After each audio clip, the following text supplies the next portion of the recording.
cell phone off if you have it on you. That would be great. This is what I'm like. I'm just going to put this on your left ear. Okay.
Birgit, where is your work primarily on?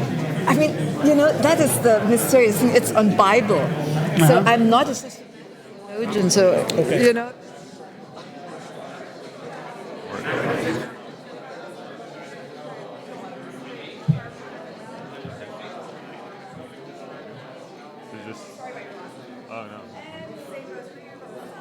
Okay, yeah, it's off. Uh-oh, hold on. Yeah, as soon as I turn my head, it's kind of, yeah. Can we move it?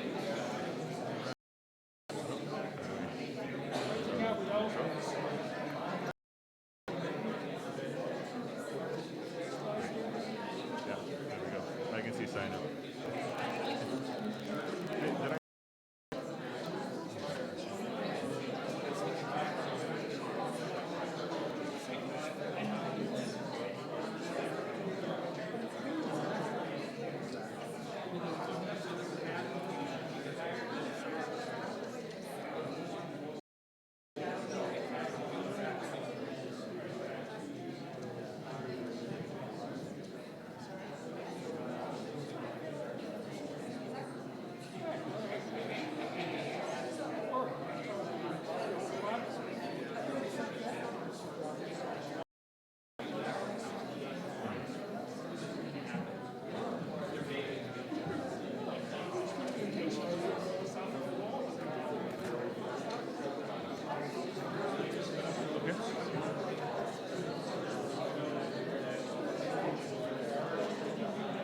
Yeah, it's a bit of a pinch.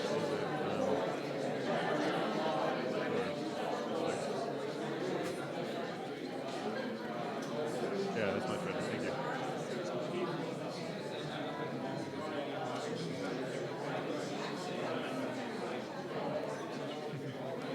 Nice to meet you.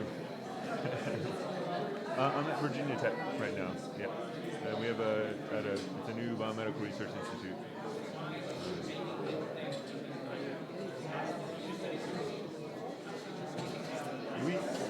So I look at human choice behavior, how, the neuroscience behind the behaviors that we express when we're making choices, both how we represent problems, but then also how we evaluate that in the next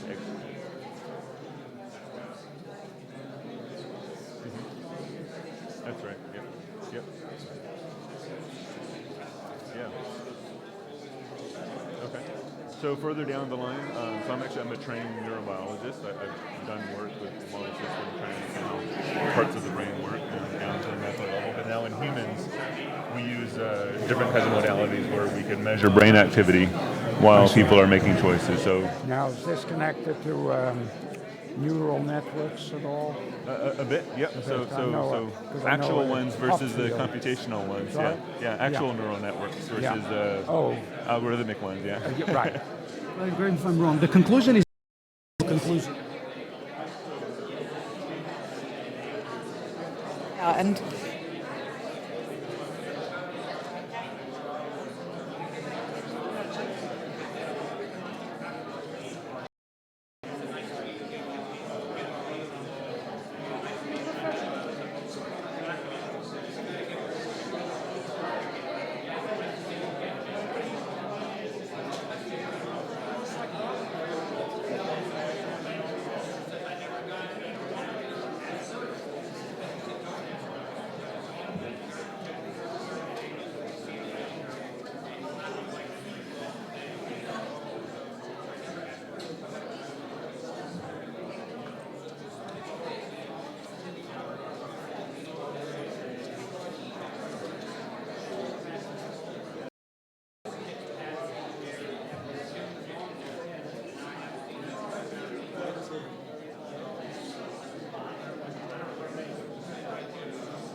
one of those?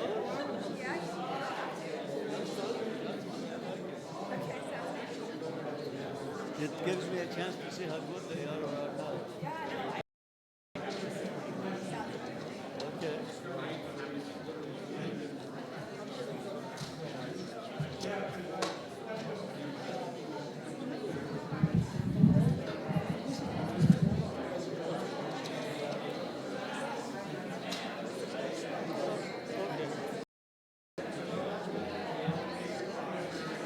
When I move, my ear will live with me, with it.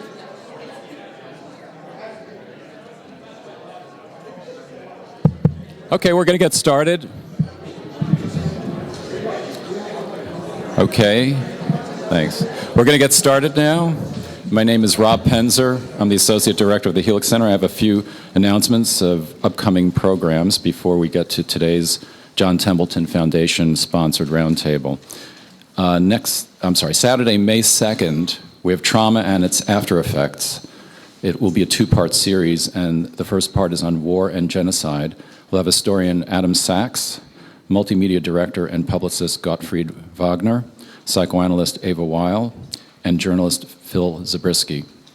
On Saturday, May 16th, Humans and Animals, Continuities and Discontinuities, with mind-body investigator Theodore Diamond Jr., animal cognitive scientists Irene Pepperberg and Diana Reese, and others. I also wanted to alert you to the upcoming Helix Center annual benefit dinner, which will take place Friday evening, May 8th. Information and tickets are available through the Helix Center website at www.helixcenter.org. And please follow us on Facebook and Twitter and tweet generously. So today's roundtable, The Changing Nature of Free Will. There are more extensive biographies than the introduction I'll provide. They're on your handouts and also on the website. But as I introduce each of the participants, if he or she can raise your hand, the audience will identify you. Akhil Bilgrami is the Sidney Morgan Besser Professor of Philosophy at Columbia University. His main areas of research are philosophy of mind and language, psychology, and political philosophy. He's the author of 3 books, Belief and Meaning, Self-Knowledge and Resentment, and Secularism, Identity, and Enchantment. He is currently writing a book on the nature of value, practical reason, and agency. Luis Cabral is the Pagnelli Boll Professor of Economics and International Business at NYU's Stern School of Business. His research focuses on the dynamics of firm competition, both from the antitrust and from the strategy perspectives. His research topics include reputation, learning, network effects, sunk costs, innovation, strategic risk choice. In addition to numerous journal articles, he is the author of Introduction to Industrial Organization. Brigitte Kahl is a professor of New Testament at Union Theological Seminary in New York and associate professor at the Religion Department at Columbia. A biblical scholar with strong interdisciplinary and ecological leanings, a major focus of her recent work has been between New Testament and Roman Empire, especially with regard to the letters of Paul. She is the author of numerous articles and several books, including Galatians Reimagined, Reading with the Eyes of the Vanquished. Ken Kashida is a research scientist in the Computational Psychiatry Unit at the Virginia Tech Carilion Research Institute. He investigates neurobiological processes underlying human choice behavior using computational approaches paired with measurements of behavior and associated neural activity. Such experiments designed to expose how the brain encodes computations important for adaptive choice behavior. And Simon Koshin is Professor Emeritus and Senior Research Scientist in the Mathematics Department of Princeton University. A recipient of the Frank Nelson Cole Prize in Number Theory of the American Mathematical Society, his interests lie in mathematical logic, number theory, and quantum mechanics. His work on the foundation of quantum mechanics includes the paper with Ernest Specker on the Koshin-Specker paradox, and with John Conway on the free. And now to our roundtable.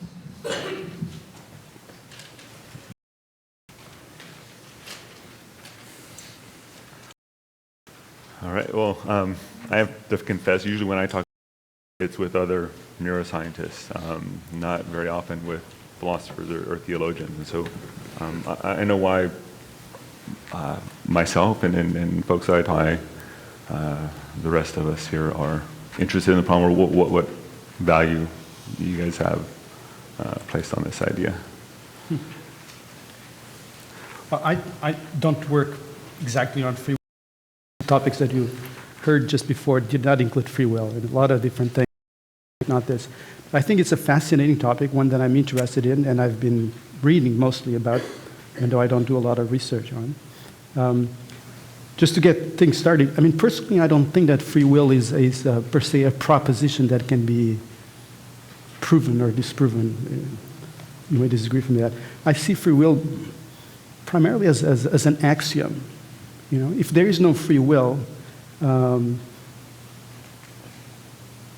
what's my identity? You know, everything that I do, that I think, is just the result of a temporal events, or it's totally conditioned by particles or whatever the negation of free will is. Then I would have no identity, and I cannot imagine a world where I wouldn't be I. So I like to think of free will as an axiom. I think it can be studied. Maybe it can be falsified in some way. But I would rather think about it as an axiom rather than a proposition that we can prove or disprove. Just an idea. So, I mean, unless someone wants to jump in, I'll add a bit to that. So when I've thought about this in the past, before I really pursued a role in science, trying to answer these kinds of questions, in that transition, I found that actually the idea of free will, it has this kind of use as a belief to frame how we do think about ourselves and how the choices we make have an impact. But from a scientific perspective, I actually find that it's very challenging to use that idea to go in and study the thing that it's trying to capture. When you get into discussions of free will or consciousness, a lot of it boils down to an hour of trying for everyone involved to define and talk about. But when we're talking about free will, to me it seems like what it is we're interested in how humans make choices, right? The choice behaviors that we see, we want to explain when we execute certain acts. It has some repercussions. Could we have done something different had we been in that moment again? And we want to try and explain that. So it's to me, it seems like it's a useful idea, only to kind of fill in a gap where we haven't really explored it very much. And so as a neuroscientist, I've been interested in studying choice behavior from a biological standpoint and trying to understand what does lead to the varieties of choice that we express, right? So I wouldn't say that it's free. There's really nothing free about what humans or any other biological organism does. Everything comes at a cost, right? We can't go on forever without eating or sleeping or breathing. And so there's a real constraints on the kinds of choices that we can make and how we can navigate the world. On the other hand, as humans, we seem to have gained some control over the environment so that we can have these luxuries. We can sit in a room and talk about things rather than be out hunting and gathering our resources, shelters, right? And so we get this kind of luxury, and that expands to lots of other domains where we create some freedom from our past, I guess. So let me just ask you something. Would you agree with the proposition that the only reason why we cannot predict the behavior of a certain agent, be it human or non-human, is lack of precision in measurement? That one day, if we measure neurologically with sufficient accuracy every single neuron of the human brain, we'll be able to model, predict behavior? Yeah, so in some ways, we do predict behavior, right? If I want to make you feel bad, I'll insult you, right? Or I'll attack you physically, right? And that will have very consequences on how you're going to act with me. I have kids, and so when I want them to do certain, I know there's certain strategies that I could use to interact with them, and others that won't be very effective. From a scientific standpoint, you can put people or pigeons into a Skinner box where they can make choices, and you can set up the reward schedule behind levers in such a way that they will act actually quite predictably. in some sense, it's in probabilistic terms, right? Decision it is not a perfect. Is that it's probabilistic, as you said, and rightly so. Is that error term in your models, is that due to measurement error, or is it due to something that's inherent to the model that you model? That is, I think, is the big philosophical or whatever question about free will. Is it all a matter of measurement? The only reason why I cannot predict exactly what the rat or human subject is going to do is that I'm not measuring carefully enough? Or is there any fundamental, if you will, of uncertainty which cannot be properly predicted? So let me interject here. So part of that question is the uncertainty our knowledge of what's going on, as philosophers say, epistemological, or is there an underlying uncertainty? Well, I'm a mathematician, and you might ask why I'm here altogether. But about 8 years ago, I proved a result together with John Conway at Princeton, which is a refinement of a much older theorem going back with Ernst Speck, a Swiss mathematician, almost 50 years. And the question there is, the underlying question is not directly about, but about the question of determinism in the universe. Is the universe strictly deterministic in a quite precise way that classical physics, since Isaac Newton, has said that if you know the state of the, never mind no, if the state of the universe is whatever it is at a given time, classical physics tells you the state of the universe, both at any other time, both in the future and the past, is totally determined. So that was started essentially by Isaac Newton in his system of the, and that brings in an old philosophical question that goes back over 2,000 years between the Stoics and Epicurus, and then to the Romans with Lucretius and Cicero, and the more modern version is what Hume started and Hobbes in the 18th century, and it's what's called compatibilism by philosophers. Is free will compatible with such a deterministic picture of the universe?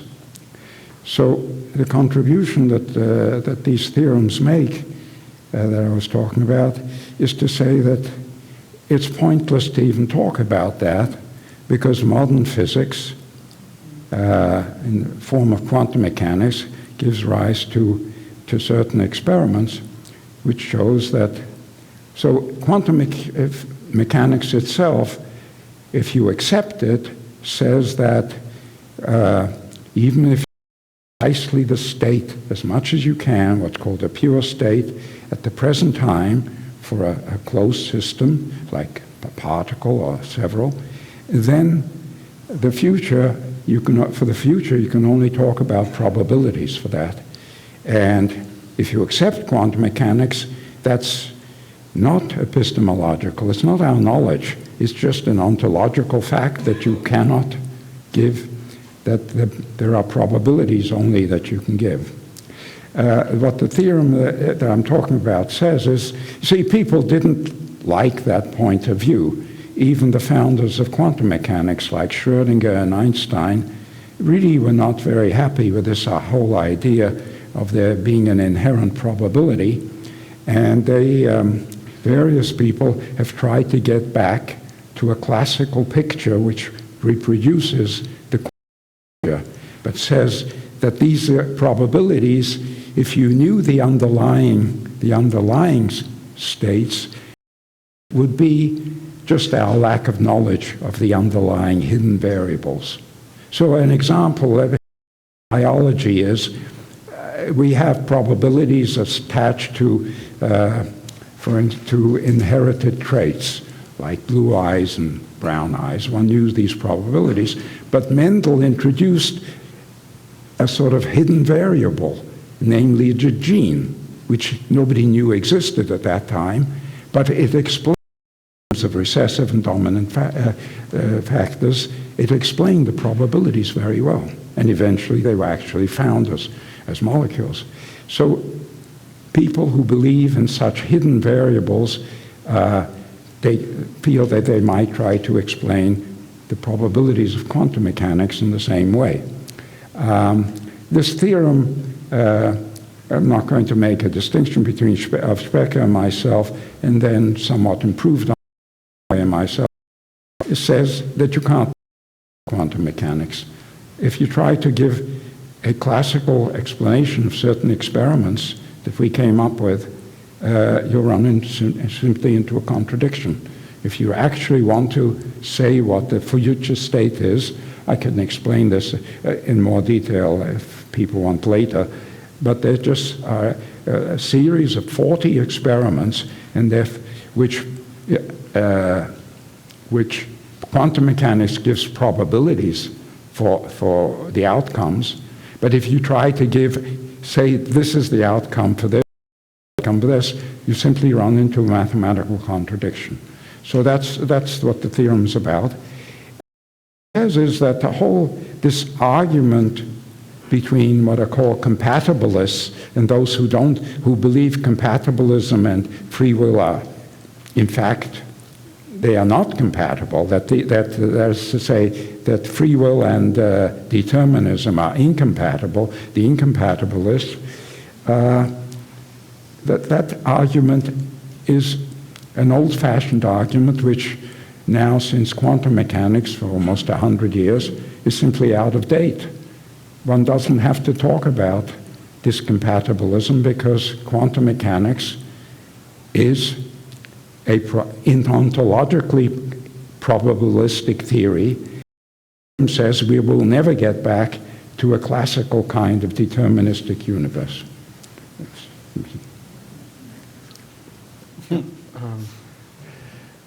So the question partly is whether those who believe in free will find comfort in the fact that we move from some level of certainty to predictions that are merely probabilistic. Right? They might say that the real threat to free will is that you should see it as that human agency is susceptible to prediction, even if the prediction is demoted to a probabilistic prediction for the reasons that you and others have established. So here are two questions that seem to suggest that there's a more principled issue about freedom than one of whether the system, this closed system, is to be seen in probabilistic terms or something more close to certainty. One is to raise the question, you see, if it is the case that all laws, even in Newton's mechanics, laws presumably come with ceteris paribus clauses, with all things being equal clauses, right? So, what in Latin is called ceteris paribus clauses. That is, you hold certain things steady. So you can predict so long as certain conditions are met, right? So there's a clause which says, it's as it were, looking out for things that allow for exceptions and saying those mustn't arise, those conditions mustn't arise. Now the trouble with human behavior is that if we were tempted to say that certain intentions and choices and preferences, if one were tempted to say that they're laws, either probabilistic or more definite forms of law, if one were tempted to say they're laws which say if you made certain choices or had certain preferences, you would act in such and such way. The trouble is, when we try and say what has to be in a ceteris paribus clause, it's just about everything, right? I mean, if I say, and I believe that water will quench my thirst, and so I predict that I will, if I have that thirst and that belief, I will drink that water. That prediction could be falsified by just about anything, right? By my being too lazy to pick it up, by my being too busy talking to pick it up, by my preferring orange juice to drinking that. It could be just about anything. So what has to be held steady when one says, all things being equal, I will drink that water if I have that visit, we have no ex ante hold over all that has to be held steady. But if you compare what is to be held steady, say in the law of falling bodies in Newton, you can ex ante state in a very general way what is to be held steady. And that's part of the problem that you were raising. We have all things being equal clauses, as it were, have to come ex post. We can't ex ante say what has to be held steady. I think that's part of the problem. Isn't that the promise of neuroscience, that we will be able to control that? I mean, if you get down to the really nitty-gritty of neurological activity, that eventually, if you measure sufficiently well, you should be able to control for all of those conditions. You know, your past behavior, your state of... Yes. The state of the world could also be the state of your mind measured in some precise way. Right. You could do that, but by changing the subject. That is, you couldn't do it with the vocabulary of orange juice, thirst, and so on. You'd have to do it with the vocabulary of neurophysiological states, right? So, in a sense, you can do that by a reductive change of the subject. Right? You can't do it with the vocabulary of beliefs, desires, preferences, etc. You can talk about brain states, and then the question arises, well, we wanted a prediction with this vocabulary. You've given us a prediction in a different vocabulary, and that really is, in a way, the mind-body problem. And it seems like some of the resistance to that change in vocabulary is that it's not the vocabulary that we use day to day, right? And the value, from what I understand about free will, we're not so concerned about whether or not our pet dog has free will. We care about whether or not other humans have free will. Because when they do things we either don't accept or that we want to support, we want to assign them credit or not. And there's, I think, good evidence that this is something that's very important to our species. It's something that's evolved in how we process information about others. It's how we organize in small groups, but then also bigger structures. And so if you change the vocabulary to a biological one or a neurophysiological one, there's a worry that then the whole social structure, which is built on this other language, will collapse. And actually what's going to happen, exceptions based on what we understand from medicine and neurobiology, right? So whether it's legal or whether it's interpersonal, if a person has a particular psychiatric condition and it causes them to act in certain ways, treated or untreated, we don't treat them the same way as a society as someone who does not have that condition, right? And that's true in many cases. So just because you can make, it doesn't seem to remove agency. It doesn't seem to remove control. In fact, actually, I think it actually enhances and provides more control as we start to understand where these constraints come from our biology, our environment, the interactions we have. Once we recognize that they are constraints, we could do things as a society. We can make choices to remove them, right? To make things more equal, a more level playing field. And so in some sense, by changing the language, learning what is or is not predictable, we're actually gaining more control. So that makes it sound as if the more determined we are, and the more knowledge we have of the determining factors, the more free we are. As we come to understand that, I'm not sure if you're making, but it's as though as we learn about it, we become determined, right? So I guess what I'm saying is that there are forces that we're completely unaware of in our biology and in our environment that have impacts on the way we make decisions. Right now. But I thought your point was that once we come to know more about those determining factors, we actually get agentive control and therefore are more free. Yes. So there's nothing more free is different from completely free. Okay, but more control, more choice. There's an air of paradox in that, isn't it? That usually we thought agency was threatened by determinism, and you're suggesting agency is enhanced by determinism so long as you have knowledge of the determinants. So if we're going from determinism to completely free will or some version of compatibilism, that is not the language that I actually find useful to talk about these things from the work that I do and the way that I approach these problems. I can make observations, I can control certain experimental settings, and I can make measurements and generate models for what I might expect in the future. So generating essentially scientific beliefs, right? When we talk about free will and when we get really heated debates over that, what we're actually talking about is human behavior. When we see others, and so in the space of trying to explain human behavior, we can learn more about what is guiding that.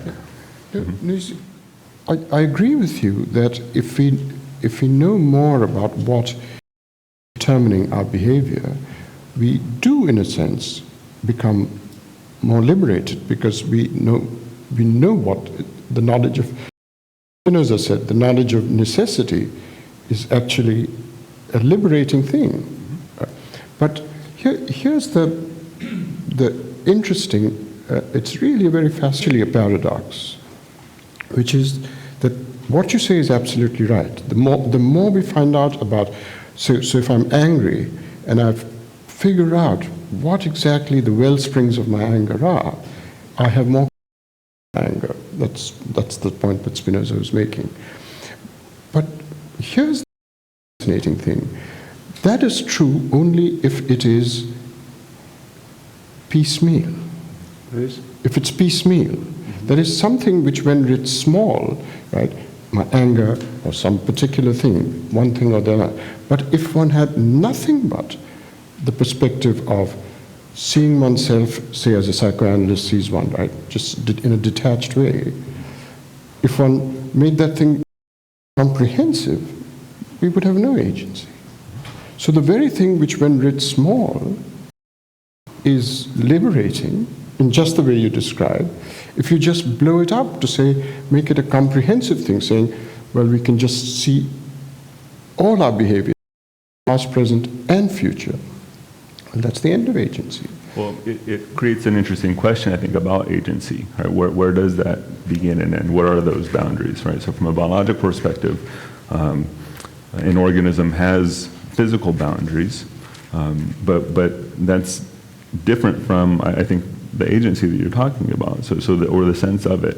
Right? So while I exist in the body that I walk around in, I interact with people and exchange information either consciously, but also quite implicitly.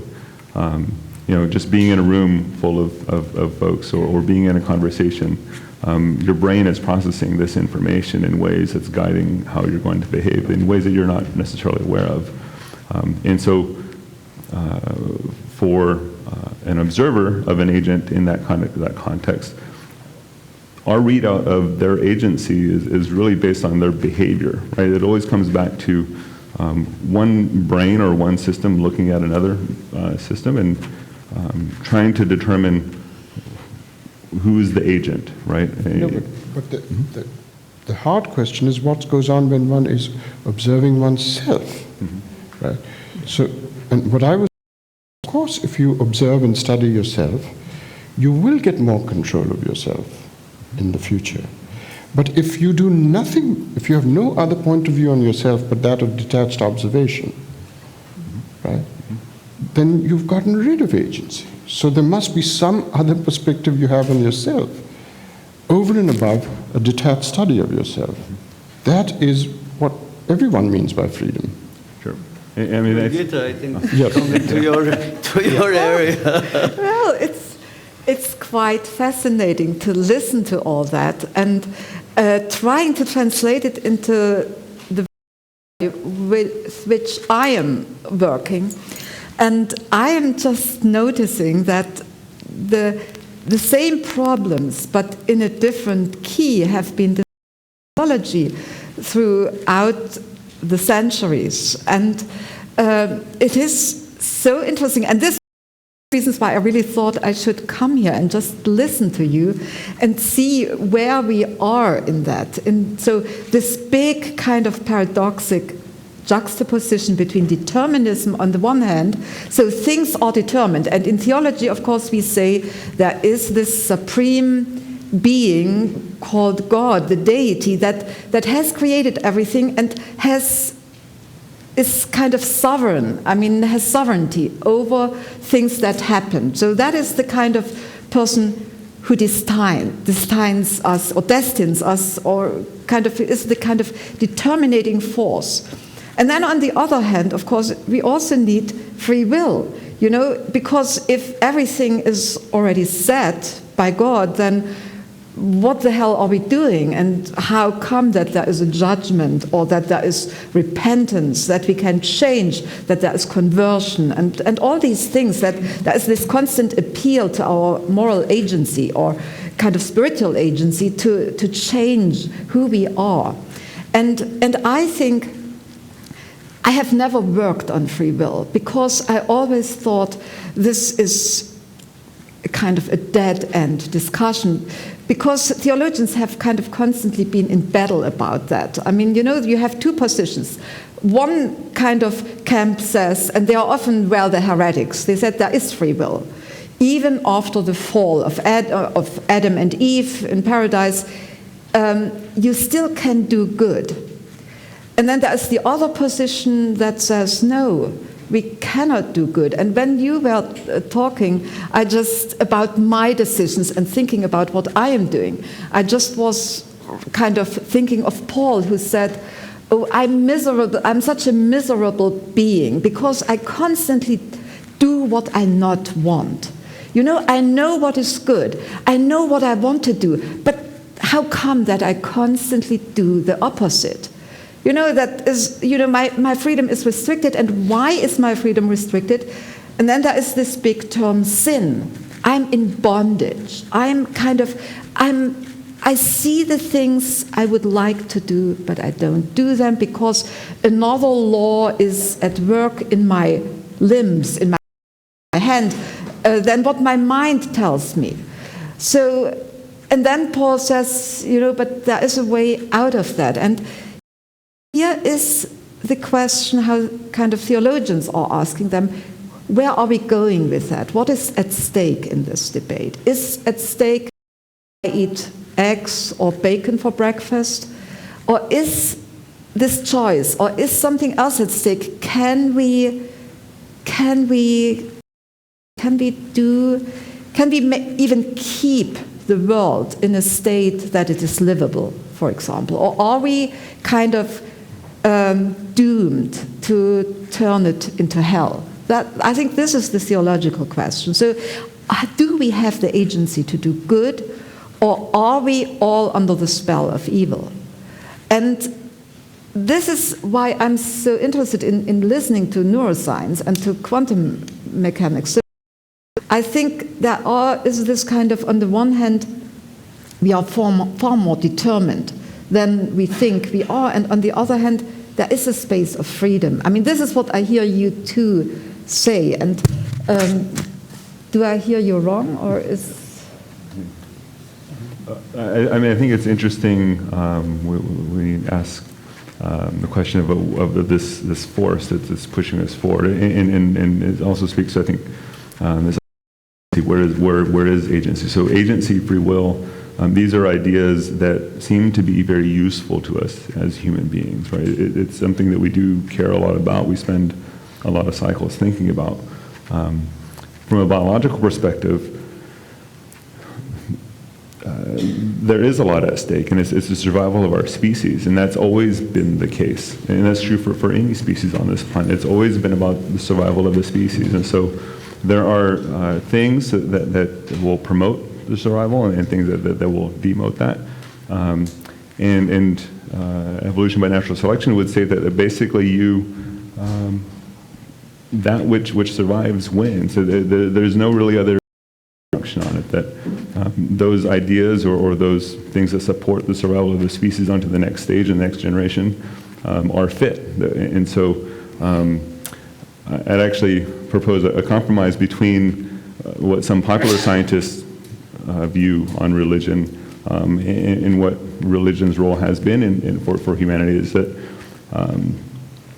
it's been a useful idea. It helps to organize our day-to-day where we fit in the world.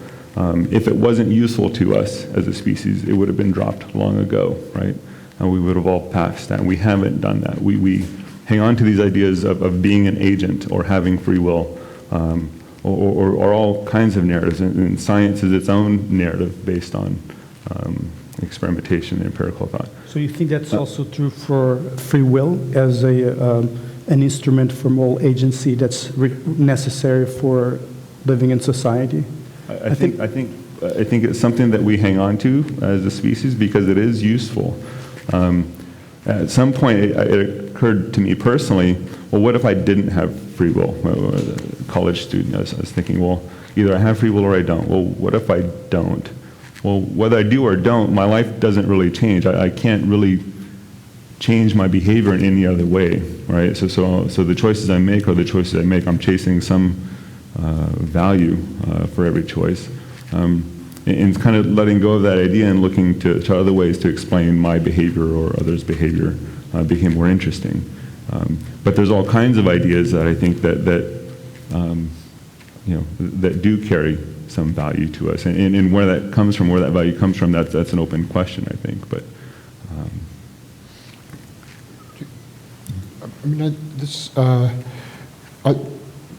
I think it's hard to deny what you're saying, but I'm wondering if the term useful is the right term. That is, all my instincts are to say that there's something more lofty about the norm, which says we ought not to shed the concept of human freedom. Not that just that it's useful, but we ought not to. So I have a loftier sense of the norm than the norms of utility. One way to ask the question which your work establishes, that there is a notion of free. There's a falsity about determinism in the way in the move from Newtonian mechanics to contemporary physics. One thing we might ask is, what is the location for the idea of norms or the usefulness of the notion of agency, which is partly what you were saying too. And so here's a very simple question. Suppose you did something, suppose X did something very harmful because of delightful sake, or for personal gain or something like that, right? And somebody else, say Y, did the same harmful thing because he was forced to do it, say physically forced, or somebody put a machine gun to his head and said, do it or I'll shoot you. Okay? So X and Y do exactly the same thing. It's a bad thing. X does it because he wants to do it, wants some gain from it, etc. Y does it because somebody's just forced him to do it, say physically. Now, we will never give up the distinction between these two people. However much we find out about the brain, whatever we find out, all the things that these current, is it Libet? How do you pronounce his name? Libet. Libet and others have done. Let's say they're all right? All of this neuroscience establishes this. will we ever give up the distinction between X and Y? Will I think that's an empirical question, right? That's something, so empirical in the sense that... No, that, I'm suggesting we ought not to give up the distinction. So I'm denying it's an empirical question. Well, I'm saying it's a normative question. We should not give up. We should say somebody who was forced to do it should be treated differently from somebody who did it, say, now that... So just for the record, I do agree with you. I also share that belief that we ought not abandon that distinction. Okay. But when I say that it's empirical, say for simplicity's sake, there's two halves of the population. One half of the population believes that we should remove that distinction, and the other half thinks that we ought not. And then there's changes in the environment. There's grand scale forces in the environment that change, whether it's societal level or whatnot. Holding one belief or the other is beneficial to the species. Then it'll be determined at that point in time which basically wins out, right? I mean, so it's kind of a very abstract idea of whether or not we should maintain this distinction about responsibility for actions.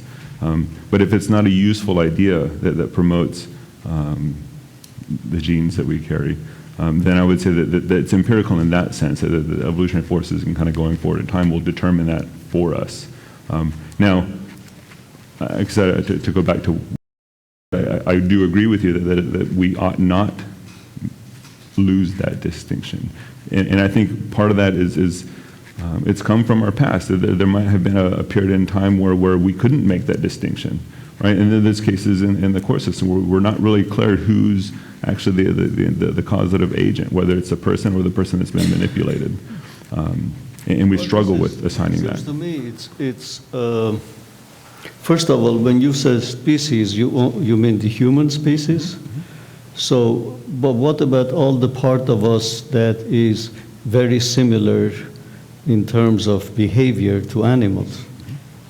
Yeah. What do you say to that? And are you saying that free will is a property of being part of the human species?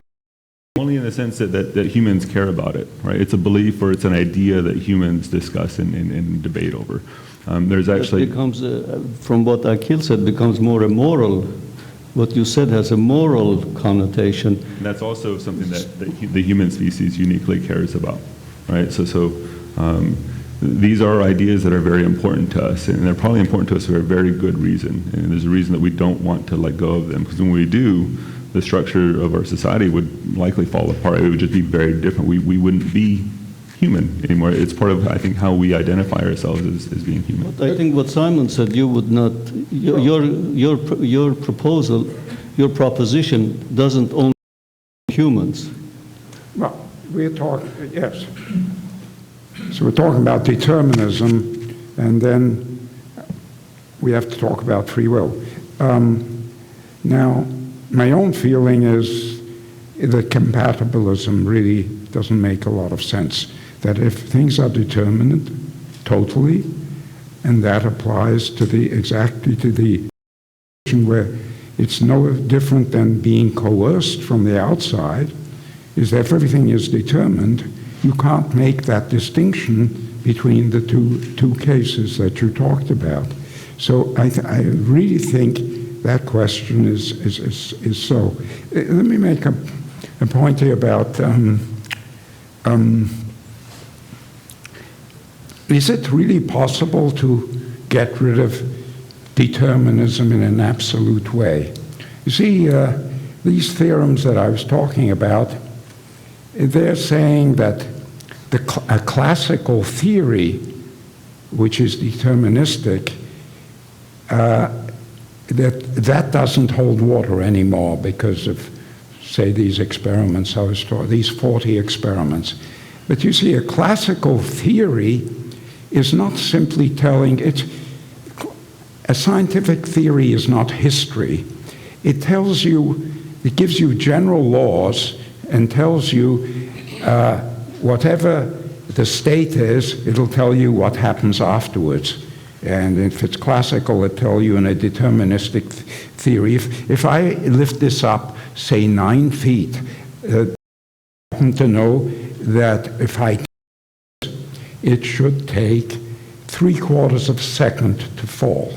That's not magic, it just follows a well-known law that, if you remember your high school physics, it's that the height, the S, is equal to 16 t squared, where in feet and seconds.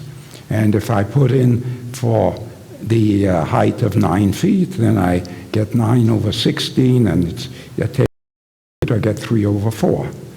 Now, to know that is interesting, perhaps, but that's not what scientific theories are about. I also want to know if I lift it up 16 feet, then it's going to take a full second by using it's the law and how that works under different conditions that tells me this. And this theorem I was talking about, that classical physics doesn't work, is of this type. You have to know that no matter what possibility, suppose somebody says, yes, well, I'll tell you in one of these 40, a particular one of these 40 experiments, and I'll be right, perhaps. But I said, no, you have to tell me in all of these. Now, that's what physics to predict. It's supposed to predict different things. But suppose somebody says, I'm not interested in scientific theories. I believe in a being who's prescient. It doesn't have to be omnipotent, but he has to be present.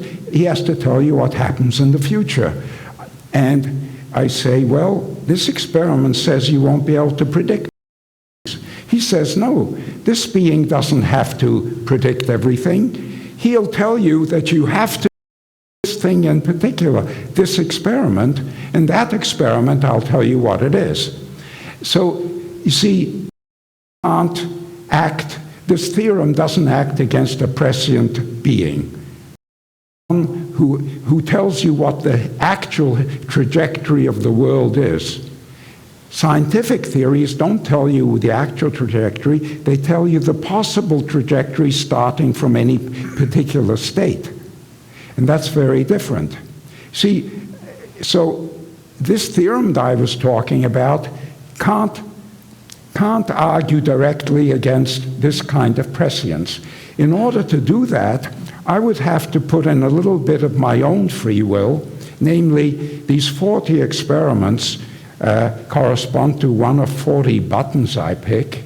You have to give me, you have to give me the free will to press one of these 40 buttons, so some electromagnet changes in direction, and then with that, even a prescient person cannot predict all the 40, or you get into a mathematical contradiction. See, there is no absolute proof that determinism doesn't work. Let me give you a more homely example. When I was young, I was growing up in England. I loved movies, and I went once each week. And one day I saw a movie I really liked, Casablanca. I think you all know the movie. And at the movie, Humphrey Bogart has 2 letters of transit for getting out of Casablanca to the free world. And there are 3 people there, Ingrid Bergman, the love of his life, and her husband, who's a freedom fighter. The question that Humphrey Bogart has to answer is, which one of the 2 is he going to give the transit? So, I didn't know which one he was going to choose. It really was a question. And of course, we know he does the noble thing. I'm not giving anything away at this point, I think. And he allows the Ingrid Bergman, the husband, to leave. He joins the Free French with Claude Rains, the Vichy police captain. They now join the Free French at the beginning of a beautiful friendship. So that's the story. By the way, afterwards, it really was a free will decision, because The script writers couldn't decide which way to end, and then finally decided on this. What I want to say is this. I like the movie so much, I went to see it next week with a friend of mine. He had never seen it. And he had the same thing. Humphrey Bogart has a free will decision, right? He didn't have a free will decision. This was the second showing, right? So he had to make that. Now, my point is this. Here's the universe. And, there's was a famous mathematician at the Institute for Advanced Study, and aside from his work in logic, he was relativity also. He was a friend of Einstein, and in his usual quirky way, he found a solution to the relativistic equations, which is a cycle. That is to say, the universe completely repeats itself. Now, that's a possibility then. So here's the universe. Maybe there is free will and maybe not. But in the second showing, there cannot be any free will, right? So this sort of logical possibility shows you cannot get away with proving that, you cannot get away from proving that determinism, that determinism can't work. This shows that, that in the second showing, everything is totally determined because it happened the same way as this, just like in the movie, right? So you have to give, it's a little like solipsism. There is no absolute logical proof that says that you aren't just a figment of my imagination. You tried to surprise me and this and that, but of course you happen and we know there is such a model because when I go to bed at night, I dream, and these people are figments of my imagination, do surprise me and so on. So it is a fact that it could be the solipsism is it's ridiculous, but it's a logical possibility. And determinism is exactly the same thing by the second showing. It's, in my opinion, ridiculous. If you ask a child of 4 or 5 whether they have free will, and I've tried this, and they say, well, of course I have free will. I mean, you have to be sophisticated and talk about things like determinism, either from a religious or scientific point of view, to start believing that we aren't all robots and everything is determined. So my point here is that, there is no absolute proof of either that determinism doesn't work or that solipsism, for that matter, doesn't work. So free will, and that's the same thing with free will. So actually, that ties in a little bit with what I said earlier, that I like to think of free will as something that's not falsifiable in a scientific way.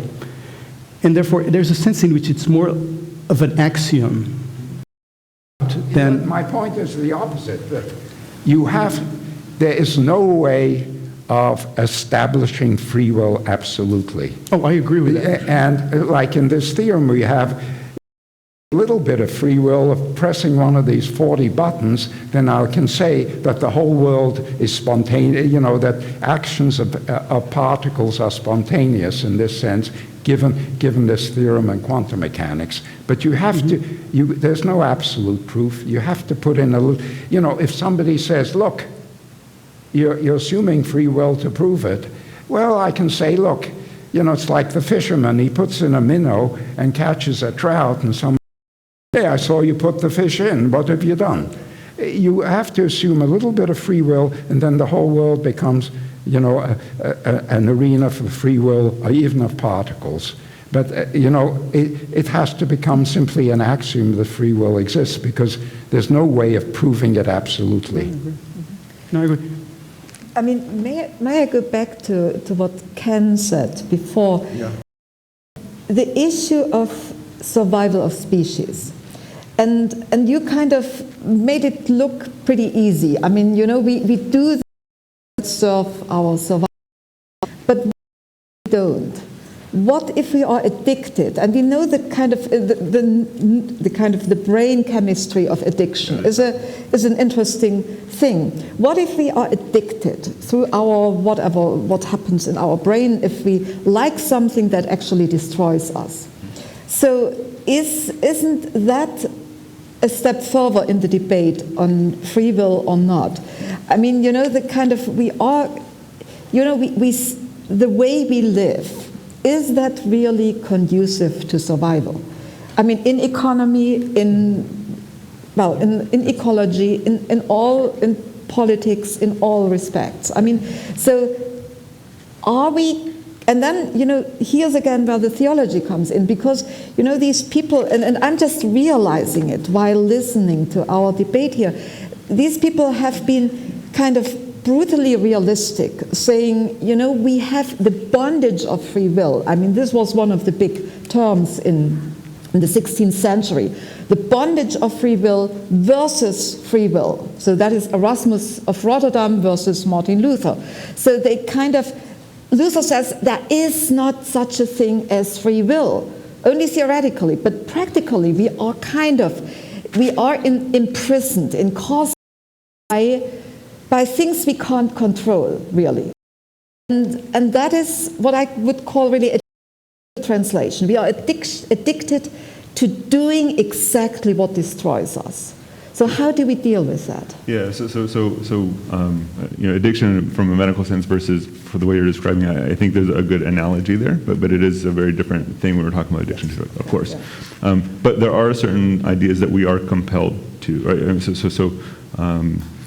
If we all held the exact same idea and it was the wrong idea, that would be detrimental to our species, right? Whether it was an idea or a behavior or something they were expressing. But the wonderful thing about any species is its diversity, right? And that's really what protects a species for future events that it. And so our biology sets us up for us, and that's not just expressed in how tall we are or our hair color or all these other features, but it also expresses itself in our brain structure, which gives rise to our beliefs and our behaviors. Having that diversity is really important for any species, and so having this debate and having ideas kind of develop is probably the thing we want to do. We don't want to actually settle on the wrong answer for sure, since we don't know where we're going to find ourselves in the future. But addiction to fossil fuel may have a gene. It may. Just joke. But what I think is when I was saying that it may be a norm, a moral norm, that we don't cease to see ourselves as agents with freedom, even if determinism were established and neuroscience. I was really giving a secular version of many of the things you were saying when you talked about good and evil and so on. So, I mean, that is certainly how a lot of people think of it in theological terms, but you can also just think of it in secular terms and talk of just normative and moral and so on. So I think we're both saying the same things in dramatically different idioms. But that suggests, and I think you want to say it too, partly, when you say it's just an axiom. It's not the sort of thing that you will allow to be refuted by this thing. And I'm suggesting that the disallowing is a normative stance, a moral stance. So there seems to be some convergence on this, and even you agree. You talk of it in terms of usefulness, which I've some qualm about, but that's a matter of detail. So here's a question which I want to bring in on this. The kinds of things you were talking about discusses free will at a level of abstraction, whereas what has been surfacing here is that it's a normative notion as well. So maybe we should just say it's an ambiguous notion. I absolutely agree with that. Free will is just an ambiguous notion. So let's say freedom, which is studied as a purely metaphysical thing in terms of, scientific laws, what interpretation we give to them, and so on. That's freedom in its purest, most metaphysical. Let's give another name to what has emerged as freedom as a normative stance. Let's call it Shreedom. Right? And admit that Shreedom is the notion that everybody's always been interested in, that everybody has always been interested in. So I would call that choice behavior. I mean, I think that's when we talk about free will. I don't care. Call it X. Mm-hmm. Call it X. It doesn't call it anything you like. The point is, it's just two different notions. So my hesitation to freedom versus free will is that first of all, freedom, I wouldn't know where to start with to go looking for what to observe, what to measure there, or how to even think about that. With free will, it has only because we all know that phrase, right? But if a simplistic point of view, the word free has 6 or 7 definitions. The word will has a dozen. You multiply those together, and I mean, you're getting a whole variety of things that it could possibly mean. And so it is absolutely ambiguous, and whether it's an axiom or I think I would actually put it as a belief. It's not as useful to me for what I want to do with whatever it is that we're talking about to do anything with. What I find interesting is that when we talk about free will, we're not talking about the behavior of other organisms, except for when the conversation kind of diverges. We're talking about people, right? We're talking about human behavior and how do we make judgments over that behavior? How do we, and so it, perhaps freedom might be something useful to go in that direction and define it specifically. But I think whatever that is, it boils back down to how do humans behave? Where do those choices come from? Okay, but do we have a concession from a neuroscientist? That's what you are, right? Yes. So do we have a concession from a neuroscientist that all the deliverance research on freedom makes no difference to freedom? I'm not sure what freedom is. Honestly, if I'm going to commit to something, I would want to know. But you know what freedom is. I got the notion from your remarks about usefulness and so on, with some modifications. I study human choice behavior, right? So. No, but you talked about the usefulness of a certain concept, which we don't. That's all. So I'm talking. So if we're just about a generic concept or the idea. Good. So I'm talking about what you're talking about. So you know what I'm talking about. I guess so. Let's go with it. So do we have a concession from somebody who researches in neuroscientists that whatever the deliverances of your research are, they leave completely untouched this other thing, call it whatever you like, but you know about it because you raised this concept. You named it, and I would not concede as far as the way I'm understanding what you're saying. Neuroscience research and trying to understand how the brain works and how it gives rise to human behavior does a lot of things on which we could observe. And a lot of the behaviors that we observe in humans are expressions of the beliefs that we carry with us, right? So I'm trying to gather what you might mean by freedom or some other concept, whether it's free will or something else. And in the spaces where we can agree and do something productive as two agents, then, right? But when we're talking about beliefs, whatever kind of belief that might be, that is an area that's not as well explored in neuroscience as, say, the visual system or how we smell things in the world. But it's a real thing, right? And it's a big problem in the medical industry with a placebo effect, where simply the idea can actually have an impact on your nervous system. And it's not just compliant behavior, but you actually see physiological changes due to the suggestion that this pill is going to help you, right? So the impact that beliefs have on human nervous systems is very real.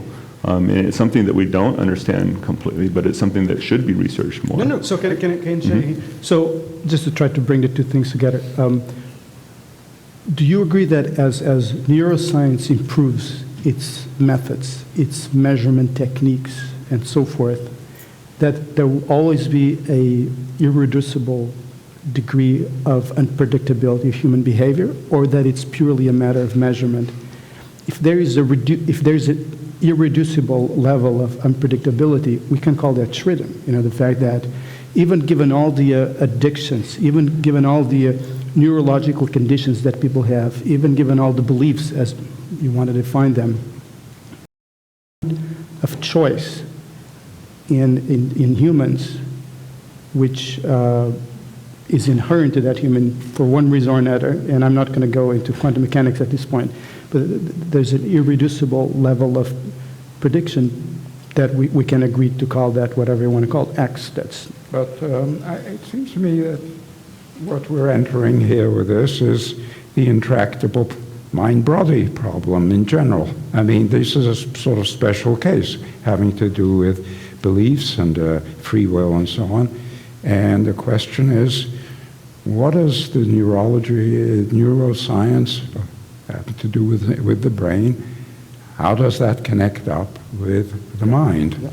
And my own feeling at the moment is that it's got interesting things to say, but does not cross that chasm. I mean, and I don't know how that chasm can ever be crossed. I've read many books by both philosophers and neuroscientists, and there's always a big gap that happens, that whatever happens at the level of neurons, and what happens, it does not cross into the mind. That's a separate issue. I don't know if it can ever be crossed, but it seems to me the free will and the question of what happens, in neurobiology is a special case. Yeah, so what I share the frustration. I mean, a lot of neuroscientists will say that the mind is just the brain, right, and whatever it does. They say that. That is stated with a lot of faith, right? I mean, it's not clear that that's actually been demonstrated. What we know is that when I do things to brain tissue, that I can change the expression of behavior, right, which is our proxy for mind. But it's one thing to say that what happens in the brain is a determinant for what happens in the mind. And we don't know how. I would say we don't actually know a great way to mental behavior other than the things that we could measure, which would be either brain activity or behavior, right? And so, Right. And I believe that to a large extent, and that's why I believe this, the relevance of quantum mechanics and the fact that that there's indeterminism in the material world outside of the brain, outside of humans, that in fact something is going on in the brain which makes use of that freedom of particles. I mean, we know very little about what happens. A lot of people who work in neurobiology says, well, quantum mechanics doesn't play a role in this. Well, it doesn't, probably at this level that is being studied, but evolution is very opportunistic.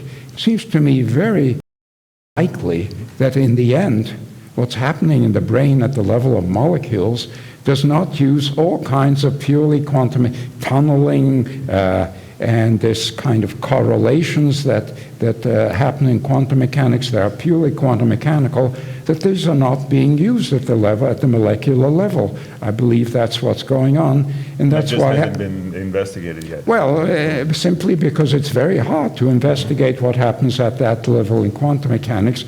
Even when it's set up in special experiments, it's very hard to deal with it, although there are many interesting experiments going on at the level of single particles. But in the brain, it's much, much harder, of course, and I believe that in the end, it will be shown that their quantum effects do play an important role in what's going on in the brain. And I think in the end, that the free will that we feel, it will be connected up with this kind of spontaneity that happens with particles. Because I do believe that the arguments made by people like Hume and so on, don't hold much water. I think he's talking, by the way, about free action. You know, he talks about if action is not coerced from the outside and I do what I want, then this is Hume, then I'm now have free will. I think that just simply begs the question that it could be that I don't have free will anyway because everything is determined. Yes. But it just happens to be that he was talking about classical mechanics. And if you talk about quantum mechanics, the whole question doesn't arise anyway. So I mean, if I understand what you're saying, you're making a case for something like a random number generator. No, at the no, I'm not. No. That's another point. Okay. You see, the incompatibilists agree with what I was saying here, that compatibilism is in fact doesn't agree with free will. So they bring in random choice or random things. And the compatibilists say, well, you're no better off than we are. If part of your choice is that you throw a coin and your choice is based on whether it's heads or tails, how have you gotten away? How's that free will? So random choice doesn't help. There's a subtle point here. What happens in quantum mechanics is not random choice. If I do a single act, look at the decay of a single particle, it'll decay at a certain time, and that happens at a purely random time. That's true. But what happens in quantum mechanics is if you have several, say, two particles that become entangled or correlated in a quantum mechanical way, then what they do together is far from random. What happens here, actually, in the case what's called the Einstein-Podolsky-Rosen experiment, the EPR experiment, what happens actually determines what happens in the other one. And you get effects that are very, very different from random choice. And it's these correlations which can happen over distances that I think will end up playing a major role in understanding how the brain works, and in particular how free will can occur in the brain. It's not random. That's a classical notion, which is sort of, it's supplying something much more radical in quantum mechanics, that is simply random choice, but it's a kind of correlated choice that happens that's much more complicated. Can I just jump in on that? I just want to understand what you are saying, because I have the impression that for me it's something like music, what you're saying. I mean, and I don't fully understand it, but I have a sense that this matters and that is translatable into some kind of theologians have been discussing in a completely different language. Yeah. And it would be very helpful if we could make these languages compatible in order to understand what we are each talking about. And what I hear you saying about spontaneity, something about leaps that are not random but still leaps. I mean, so in theology the kind of vocabulary for that is something new is happening. Mm-hmm. That is not random, but it is something, things are coming together, and it is no longer the question whether I go to Macy's and I choose a black dress or a blue dress. I mean, this is not this kind of free will thing, but it is something, can I go beyond the or, in which I am trapped. I mean, I choose this or that, but it doesn't make a difference, or it makes a difference, but it is not the difference that I would say is the theological difference, the difference between life and death, survival or not survival. I mean, kind of going out of this bondage of choosing things that are destructive and finding a way to live that is no longer self-destructive, for example, self-destructive, yes. By kind of things coming together, happening in a way, I don't know where, subatomic or whatever, how you call that, or in the brain, the neurons, or whatever. So this is what theologians have been discussing. And they have talked about spirit in that. The spirit transforms the ways we act, and they transform the whole experiment. It moves it in a different space, on a different. And there, all of a sudden, we see things happen before. Yes. And it is not random. It's still in this kind of oval shape, but it is something that maybe we didn't expect. Well, let me bring up something you said in this connection, with your two cases, one of which is coerced and the other one isn't. You were mentioning addiction. Suppose you look at a person who's really addicted to heroin or cigarettes, and he really can't get around that. Yeah. Now, if you say, I want a cigarette, I want to smoke a cigarette, and I smoke it, Hume would say, okay, you're using your free will. But if I'm really I may not want what I want, right? But I can't get around it. I'm coerced in that sense internally. And this is, by the way, this argument, that determinism cannot be compatible with free will. Because if determinants happen inside, then simply because I want it, I'm being forced to want it, just like an addict.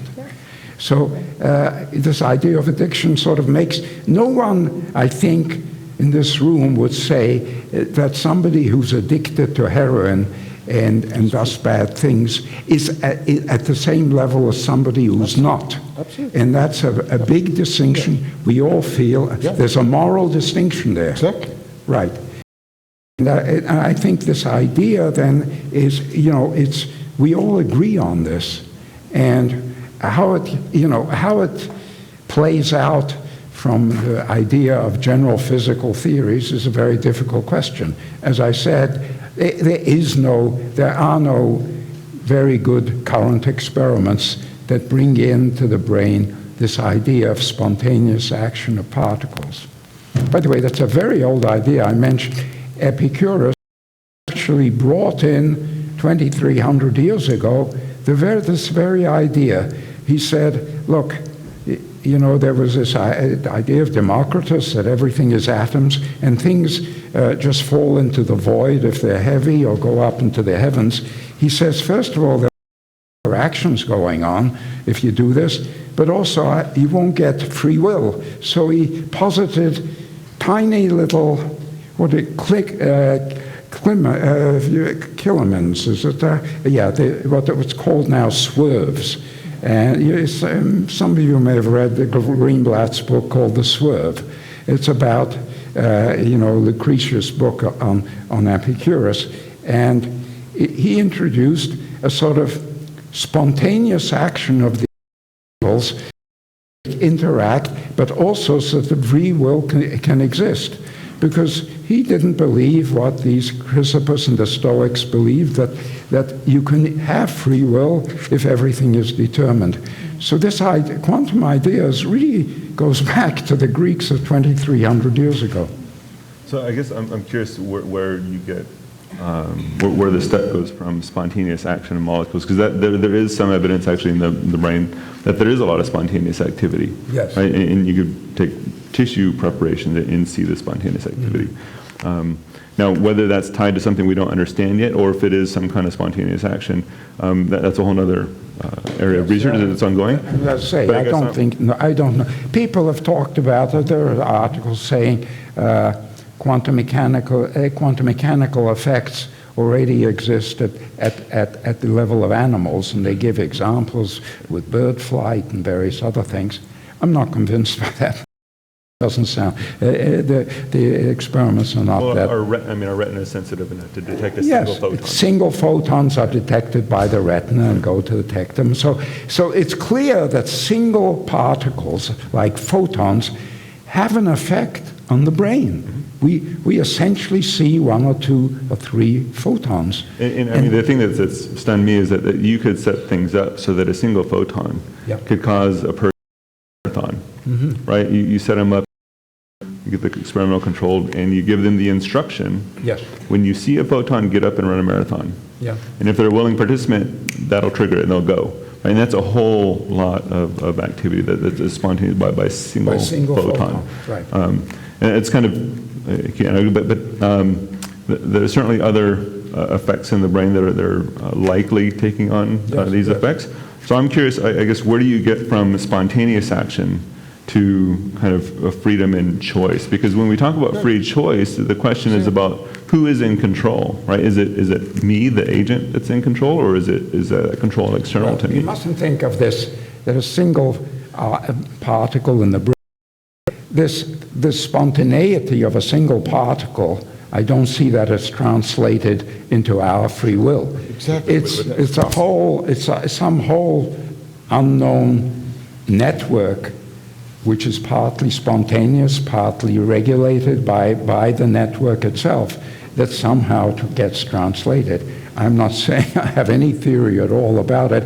I just have the hope and even the expectation that nature works, evolution works in such an opportunity. I can't believe that it doesn't make use of these quantum mechanical effects. I share your disbelief. I mean, absolutely, nature is likely taking advantage of these. But is there any reason to expect that the kinds of non-random forms of spontaneity that you feel is established I wouldn't call it random. That's a non-random. It's non-random. That's right. It's a holistic thing, That's but right. these correlations are not random. That's what I say. Sorry, non-random. So the question is there any reason to believe that what you, let's say, rightly claim, that there's non-randoms of spontaneity that counter the deterministic, that those things will coincide with the things that in understanding of free will we talk about, such as intentions to pick up this thing? And I mean, it just seems to me there's absolutely, we have no framework by which to say this non-random spontaneity that's established, case by case, translate into the intention that with which I drank this, which constitutes my freedom, the intention with which he picked up the microphone, which constitutes. I mean, we have no framework to say that these two things will coincide. No, it coincide, but there are experiments in which single molecules are supposed to let you recognize your grandmother. What's sometimes called the grandmother cell. Single cells, I should say, not particles. Single cells may have such effects. So the fact that, you see, there are some correlations of this type between what happens in neurobiology and what happens at the level of mind that you're talking about. Whether free will be one of them, I don't know. That's only a hope and maybe an expectation, but that's all it is. And there are some sort of more simple things in neurobiology correlate. Well, that's right, because if you take Libby's experiments, these RPs, which are detected by the EEG and so on, are speaking directly are measuring what's going on when somebody's flexing, contracting a muscle to raise their wrist and so on and so forth. But those are immediately, the observations of the evidence are immediately linked to things which have to do with the intention that's involved when I flex my wrist, etc. But you are talking at a level of abstraction and distance from this when you talk about, the non-random sort of spontaneities that is then controlled. We have no framework by which to bring these two things together. It's the mind-body problem again. So maybe I pitch something here. So one thing that humans are really good at are telling stories, but also filling in details, right? So I can imagine that there might be some kind of spontaneous action that gives rise to behavior that's unpredicted, even for the agent themselves or for others. But then it's filled in with, well, why did I do that?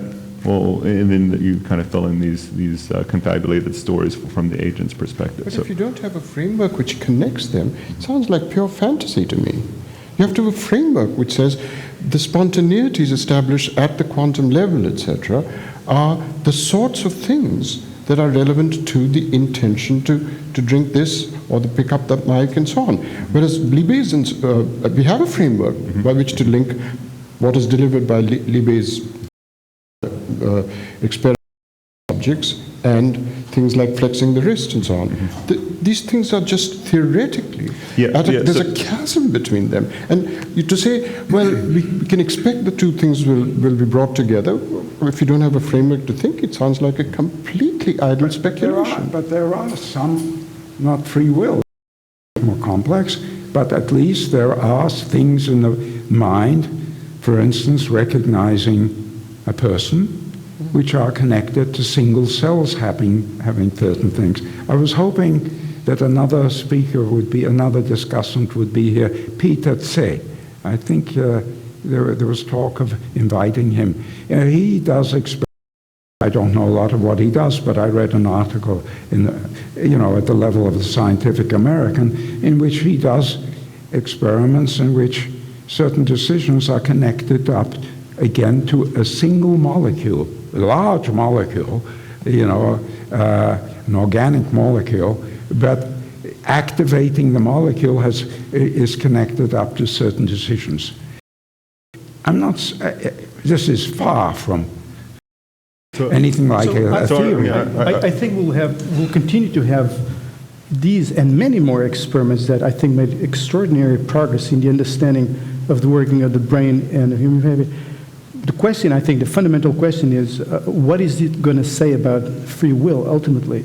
And I think we're always, correct me if I'm wrong, but I think from a point of view of theory of quantum, we're always going to hit an undecidability wall, as it were, regarding the true nature of human choice.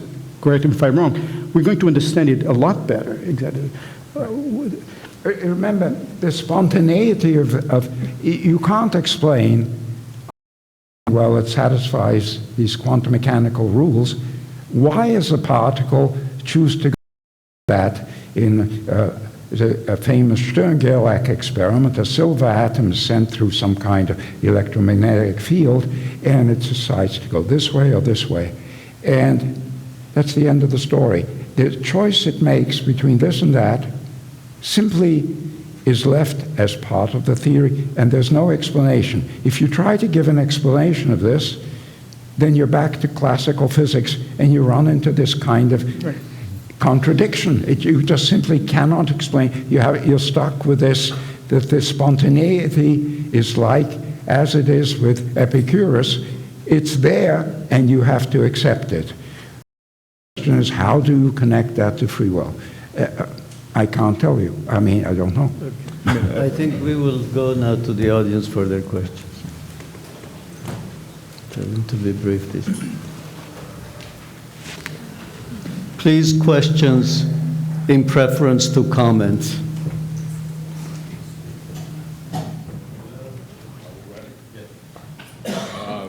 With all respect, I believe this discussion has confused the indeterminacy of the Heisenberg uncertainty principle, which governs subatomic particles, with the nature of our behavior. I mean, our behavior is determined by the firing of neurons. Yes. So that it is completely deterministic. No, it doesn't follow at all. I mean, if a photon hits our retina, and that may be a random event or a non-deterministic event, our subsequent behavior is still deterministic. I don't know how you come to that conclusion. The firing of neurons, so what? I mean, we don't know how there's a certain classical level at which they fire, but there's all kinds of things going on at the atomic level, which we know that atomic interactions satisfies the rules of quantum mechanics. How How it translates, I don't know. However, once the neurons fire, our behavior is completely determined. Well, And we don't have control over that.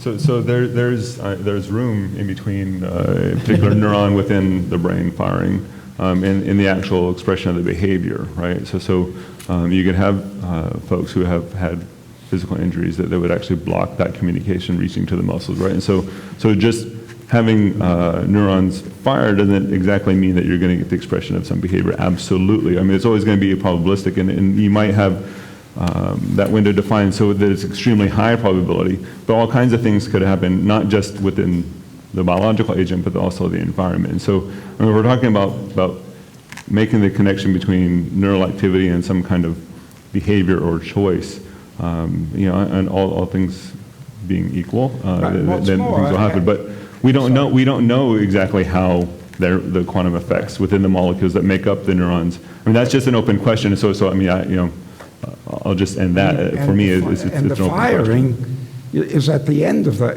or once everything is fired, you can say the decision is made. Yes, but what about what happened until then? I mean, but that's beyond our choice. What? That's beyond our choice. That's random or Why? Non-deterministic. No, it's why is it not a beyond our choice we make. No, that doesn't follow. So some of the choices we make now will have a huge impact on where we end up 5 years from now, right? Life choices. That includes the kind of neural activity that might go on 5 years from now. And so there is an idea in decision neuroscience and of goal-directed behavior and goal-directed decision-making where we might have some goal put off in time. And so we can start to do things between now and then so that it's not immediate effect, but start to build support and structure so that we could achieve those goals, right? But how is that non-deterministic? I'm not saying it's not That is necessarily. determined. I think you're making a categorical mistake. Firing of the the neurons in the brain, some in collective manner, that's what constitutes the decision itself. And the firing may itself have a spontaneous or free will. We don't know what causes this firing, that firing, how they come together in some complicated way. To say that because after the firings, there's no decision after they fire, yes, but we're talking about what happens until there's some collective firing of the neurons gives us the decision that we make. All of that, as a matter of neurobiology, may have a spontaneous element, which is what we call making the decision. Okay, thanks. It's going to sound like I'm picking up on the same as the previous question, but it's different. I'd like to offer, obviously overly simplistic, but causal or quasi-causal model that attempts to integrate some of the different things that have been talked about. So it starts at the quantum level with virtual particle pair creation. This is, being a quantum phenomenon, it's a non-deterministic event. It's also the case that some of these virtual particles emerge and typically fall back to the vacuum state once they emerge. Sometimes they're energetic enough to remain in our level of physical reality, if you would allow that. So if we couple this happening within neural tissue, and one of those newly created non-deterministic virtual particles then interacts with the intracellular neuronal environment in such a way that it contributes to the firing or not firing threshold of that neuron, then we have a potential example of the relationship between quantum non-determinism and a neural. So then we take it the next step, and to the research that you mentioned about the effect of partially of magnetic fields, the neocortex generates a weak electromagnetic field, which may in fact have also an effect on the way in which the virtual particles enter or not, an axon that may or not be about approaching firing threshold. And it's also the case in terms of the molecule mentioned that we now know a great deal more than we knew even last year about the molecules that are recruited in the, say, memory formation process and the DSBs, the dual strand breakages and reconstitution that cause the formation of America. All of these events involve the recruitment of the effective molecules that could be brought about by the activation of the virtual particle made real. That's my idea, and I would like, first, of course, your opinion. Look, there are many quantum mechanical effects, including the virtual particles we had created and go back and forth, and some that stay. I mentioned another tunneling, there's another one. To me, the question of quantum mechanical, what are called entanglement or correlations, play but all this is speculation. It's all speculation. But it does, it's worth speculating in this way because without that, we're back to the compatibility question, which I think is now irrelevant given quantum mechanics. Okay, thanks. Thank you very much.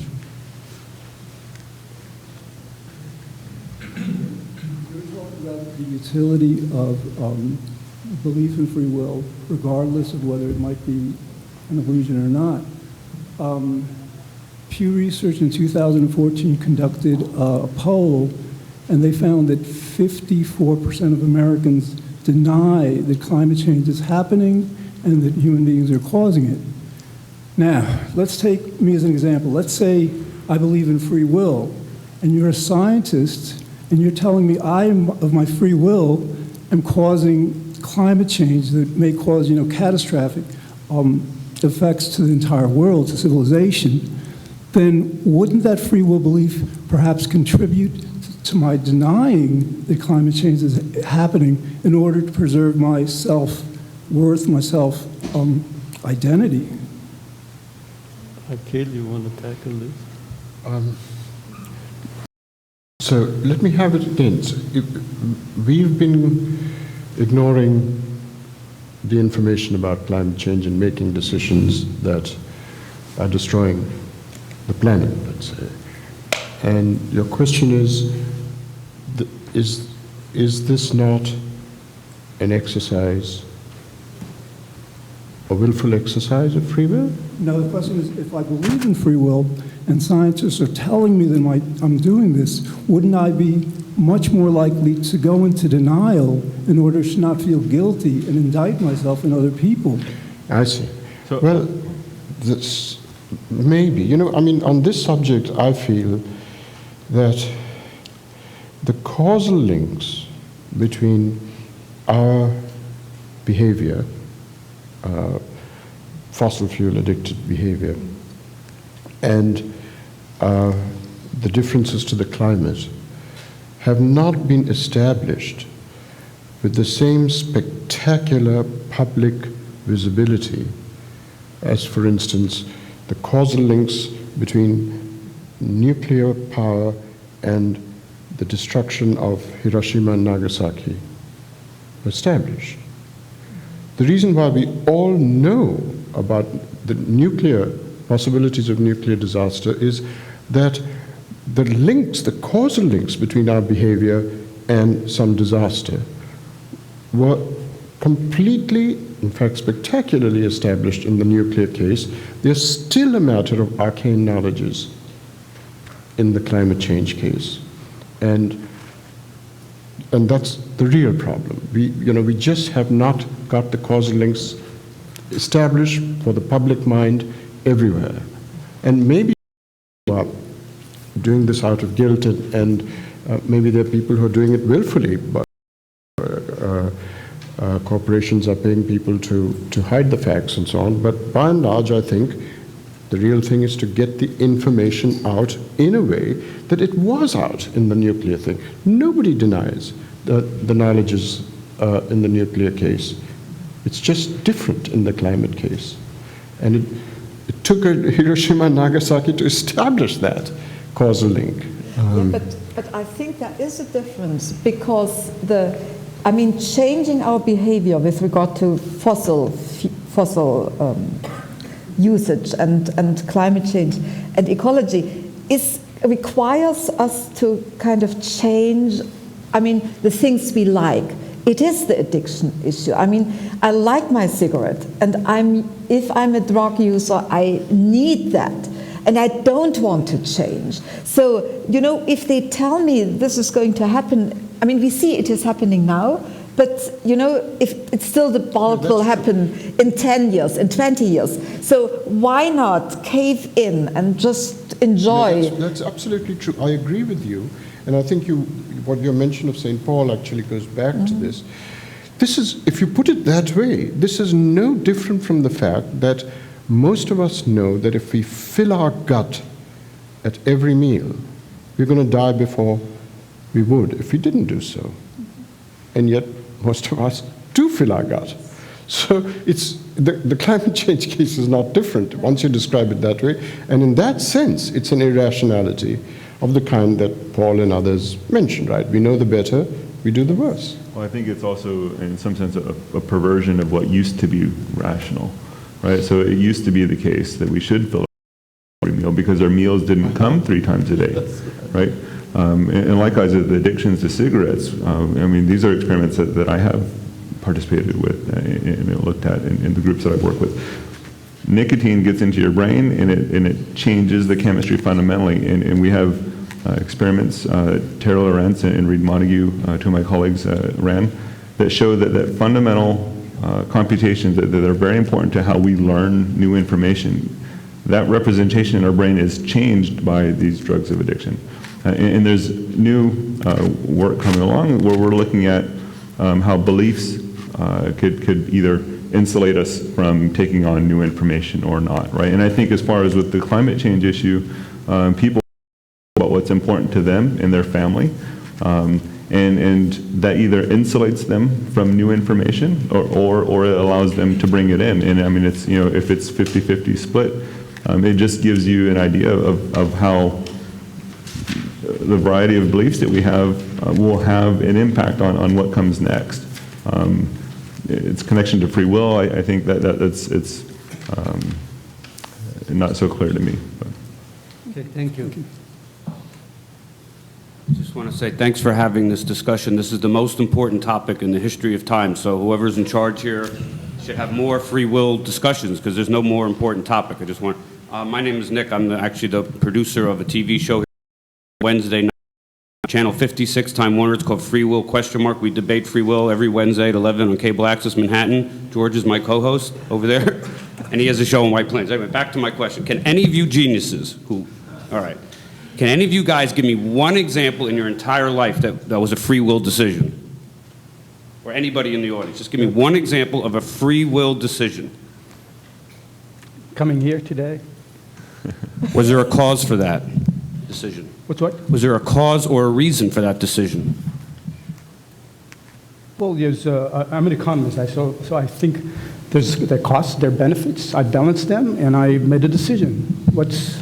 So there was or a reason to your decision. You just admitted it, right? Yeah. To that cause, and a cause to that cause, and you can regress your cause and a causal chain back to the moment before you were born. We didn't self-cause ourselves. Our parents had sex. Therefore, that's an easy refutation of free will. I don't know what's so difficult for you to admit. No, part of the cause was my own decision, my mind. You're a self-cause. You're a little God. You're a first cause. You can cause things without any prior causation. Is that what you're telling me? No. So your decision. I'd like to jump in, actually. I have a wait. So he said his decision to come here was a freely willed decision, and it had a cause. You just said that, right?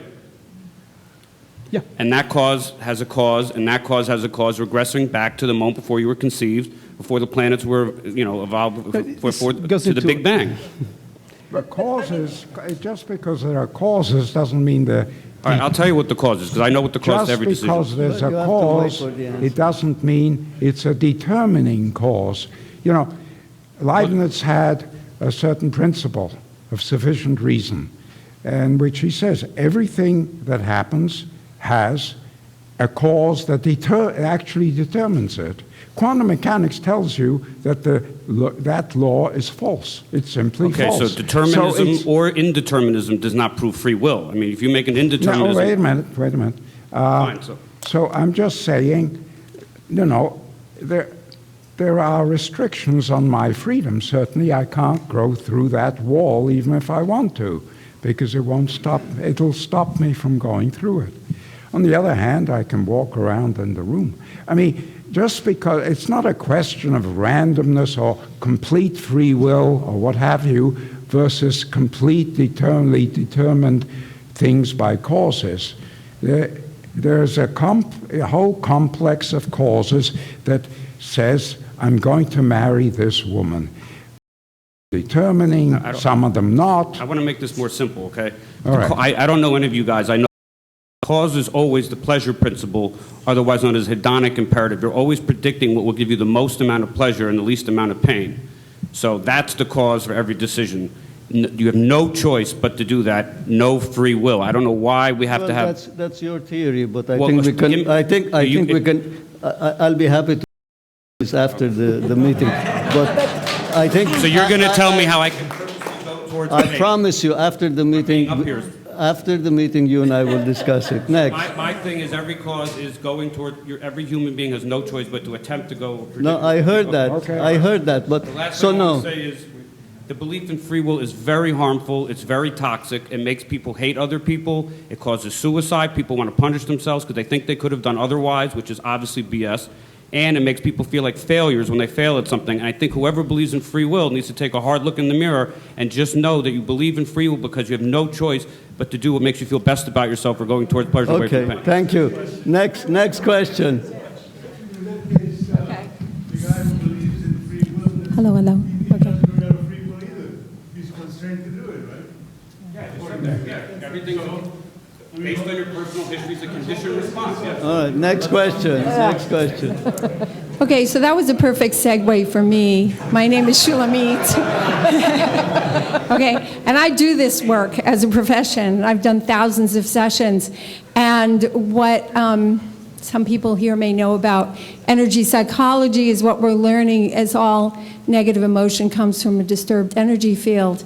And on tapping on certain points while we hold consciousness in mind, attuning it to an issue actually brings it up to the surface.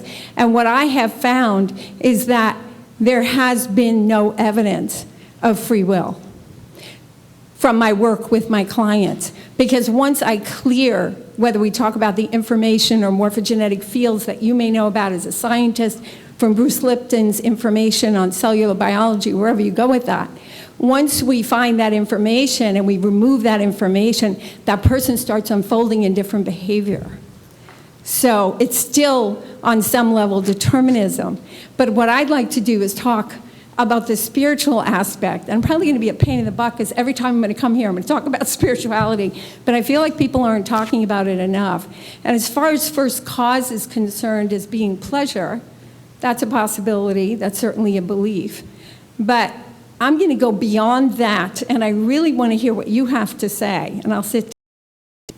But I had an enlightenment experience that deeply changed my life, where I got to experience myself as that, or as God, or divine, or whatever.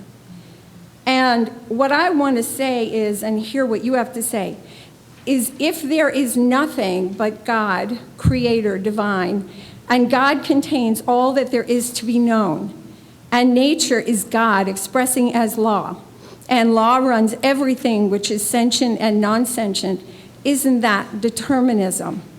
Isn't it possible that free will is essential in us so that we as God expressing itself will be able to abandon oneself to egoic experience? Thank you. You want to? Well, the interesting thing is if God is the all-determining cause, you could just quote one of these interesting Bible verses where it says, yes, but God created human beings in God's image. So we are part of this divine capacity to choose also. And, of course, in theology, God is the supreme free will. And there is no other free will like that. But then you have, and you see, this is why I'm not a systematic theologian, but a biblical scholar. So my area is the Bible.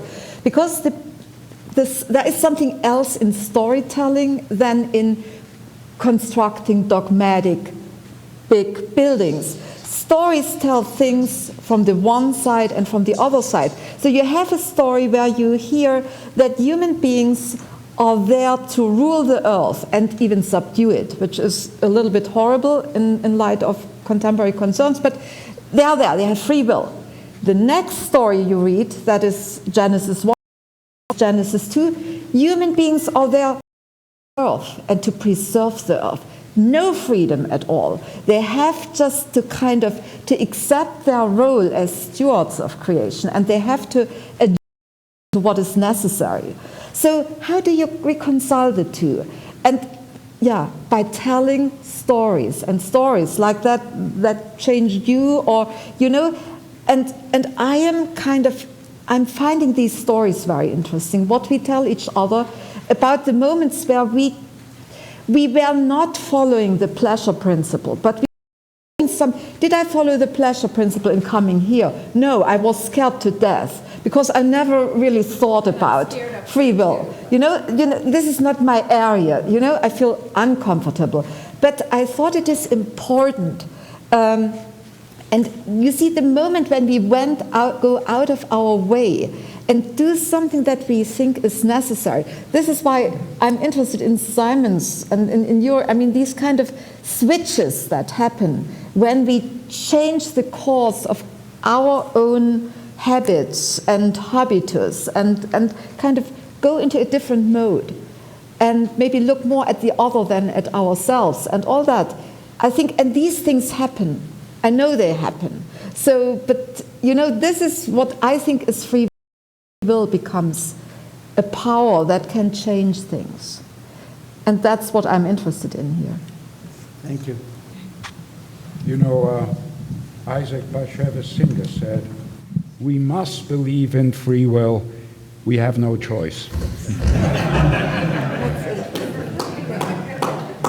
I want to preface my comments and questions with a statement that I appreciate everything everyone on the panel said today. So this is a respectful, if I have criticism, it's respectful. It's not meant to be negative. A little bit about myself, undergraduate. Just keep in mind, we have 4 other people, so we don't have that much time. You don't have to worry about me being verbose. Okay. I'm very to the point. So I appreciated that gentleman's passion and to the point. My undergraduate molecular biologist from MIT, a JD MBA, a year spent at Penn Medical School. I loved hearing all the comments, reminded me of grad school. Unfortunately, it also reminded me of the fact that you guys are so brilliant that you're talking up here. And for the rest of us, unfortunately, it's very difficult because you're not defining what your operating terms are. What is predeterminism versus free will? Dr. Cochin, obviously a brilliant mathematician. I appreciate that. I spent time on the trading floor as a market maker, and I understand probabilistic theory. But are we saying that free will, it has to be a conscious decision in our own rational best interest, given what our probabilities are? We never really nail that down. So to the point, shortly, I have 2 very concrete questions. One is, and my utmost respect to philosophy, I think this is a philosophical exercise. Philosophy informs everything we do, science, art. Is this a philosophical exercise? What is the purpose? Because from my point of view, people are rational beings. But they don't always behave rationally. So you cannot always predict their behavior.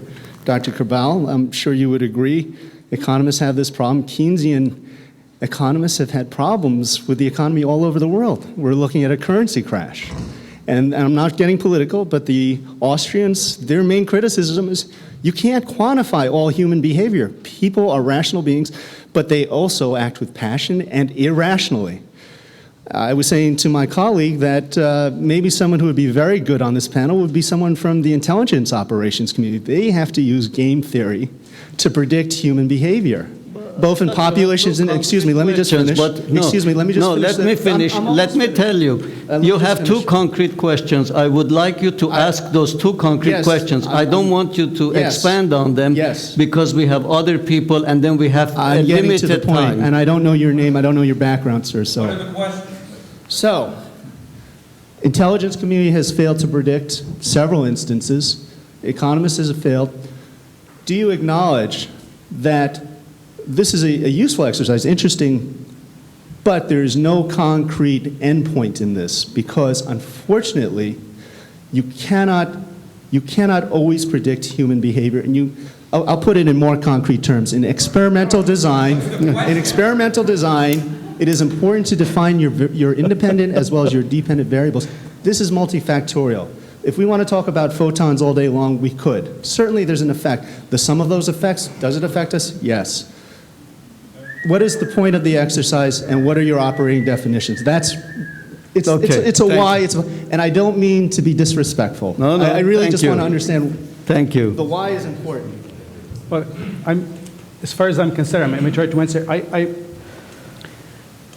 talk about prediction, and of course it's very closely related to the issue of free will. You know, if there's free will, then there's no prediction whenever there's human behavior. I actually think the distinction or the distance between human-based endeavors like economics and non-behavioral endeavors like, say, physics or thermodynamics or what have you is smaller than the distance between simple models and complex models.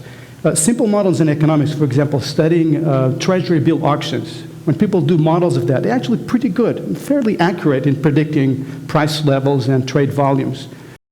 We have models trying to predict the economy, which is an incredibly complex system. We do very poorly. The thing is true, in fact, if you think about it nowadays with physical sciences. It's very easy to have laboratory models of Newtonian classic mechanics that are extremely good at predicting whatever you want to predict, but we still cannot successfully predict the weather more than 5 or 6 days. Why? Because it's an incredibly complex model. So I don't think it's so much an issue about, I don't think free will in here is playing a very important role. It's more a matter of model complexity. That's the economist's answer to that. Thank you. Thank you. As a biologist, it reminds me of nature versus nurture. It's interesting, but... Thank you. Another time. Okay. Thank you so much for your roundtable. This is wonderful. What is your definition, each of you, of will? Not free will, but will, and how does it exclude animals? Good. Or exclude animals? It's been a very... It was brought up briefly, but just how does it exclude animals, or does it? Mm-hmm. So I'll just start with my shared confusion, I think, on what we mean by free will, and we've talked about it being ambiguous, or what is it exactly, right? So for me, when I think about this question, I actually set it aside because the notion of free will or will, it could be choice, it could be the intent to choose, it could be a whole range of things that we all, as individuals, kind of share some stake in what the definition ends up being.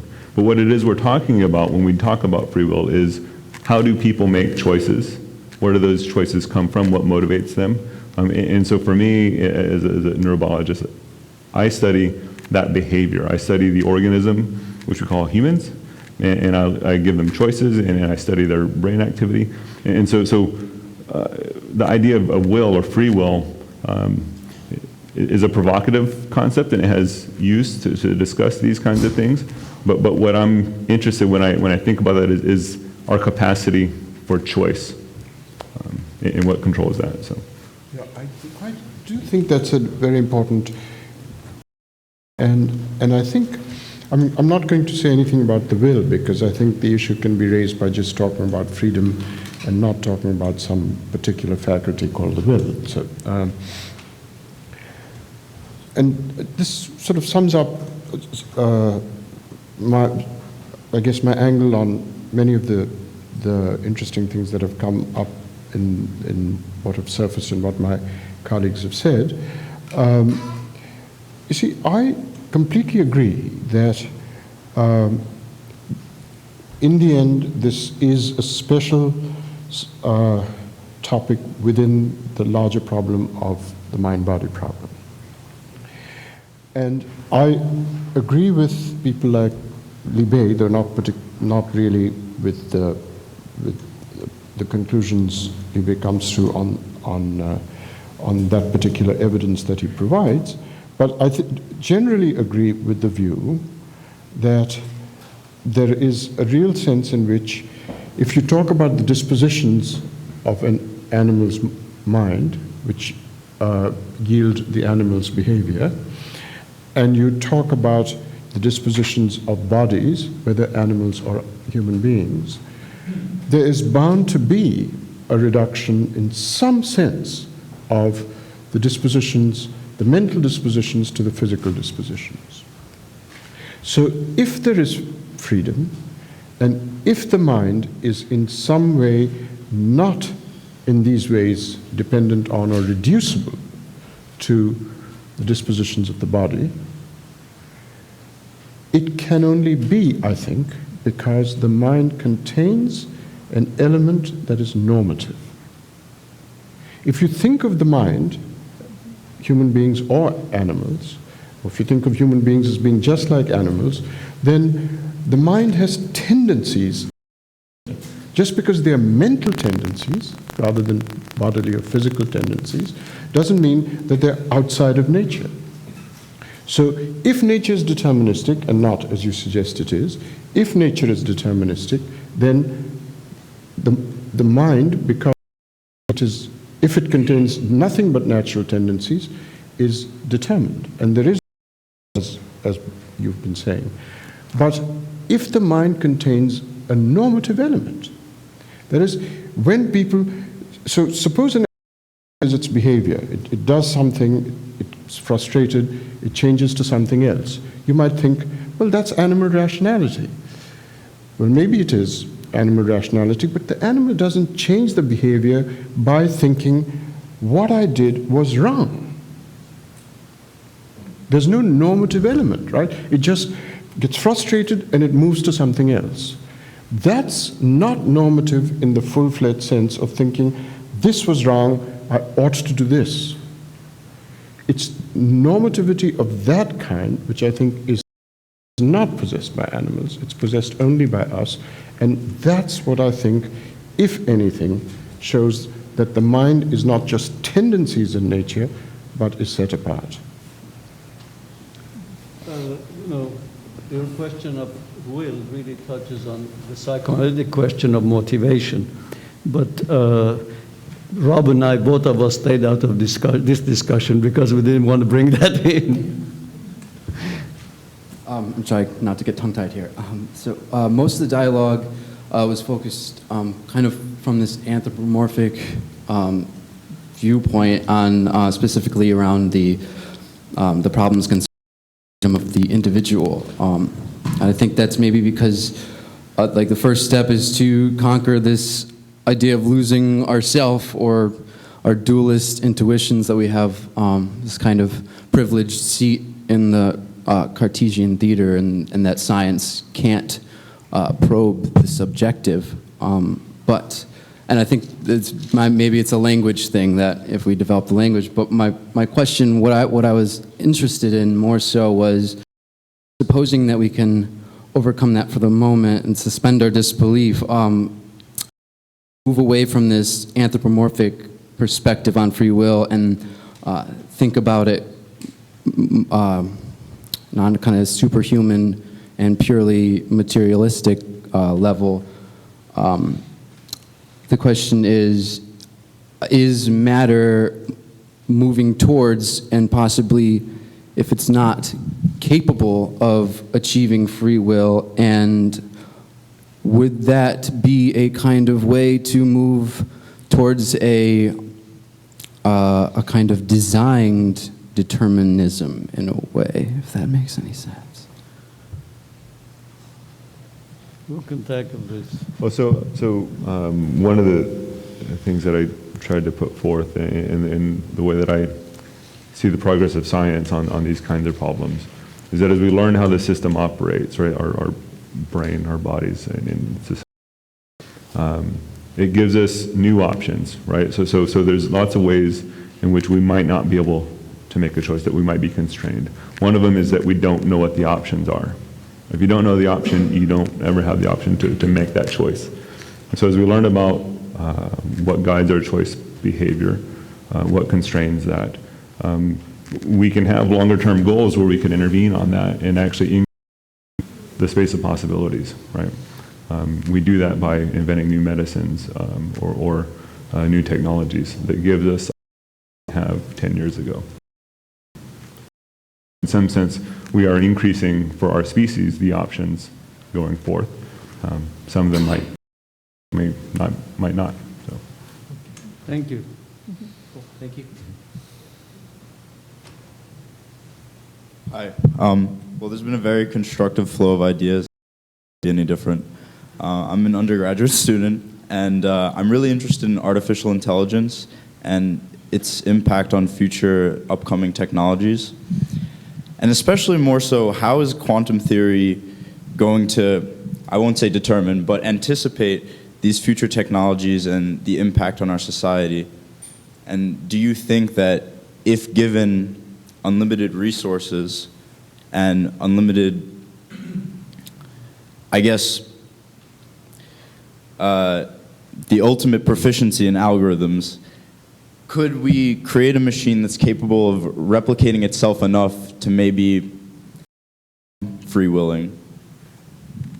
Actually, so there is just within the last month or two, there's a paper, a study published by a team at Google where they've developed an algorithm that could basically execute human-level control in the context of a video game space. So it's a really interesting development, kind of a cute experiment. So they have their algorithm play Atari 2600 games, and they basically give the algorithm very little information, about as much information as you might have coming into a game. And the algorithm can learn how to play it to the level of a professional game tester, if not better, on some of the games.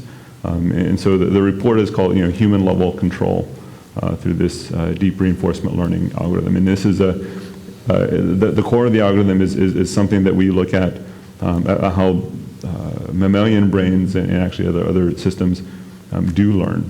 And so here it's not going to necessarily quantum level depictions, but this is just a computation that this algorithm is able to execute where it's able to learn from its environment and feedback to the level of how you and I might play a video game.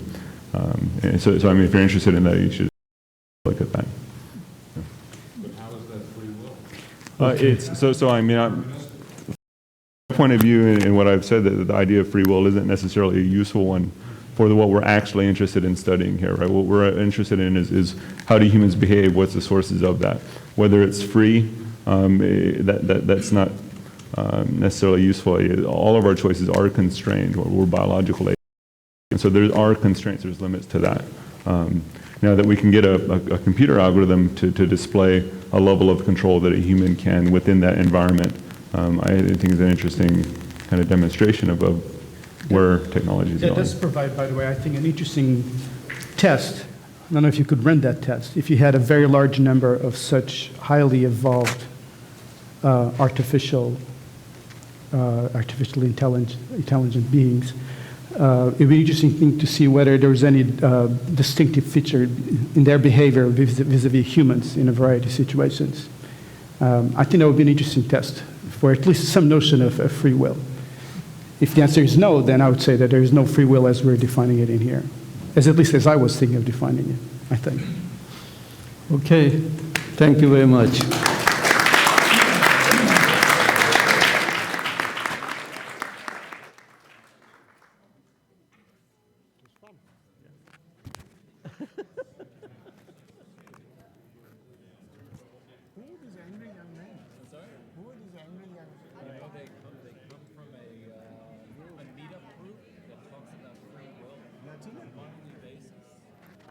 You come from a what group?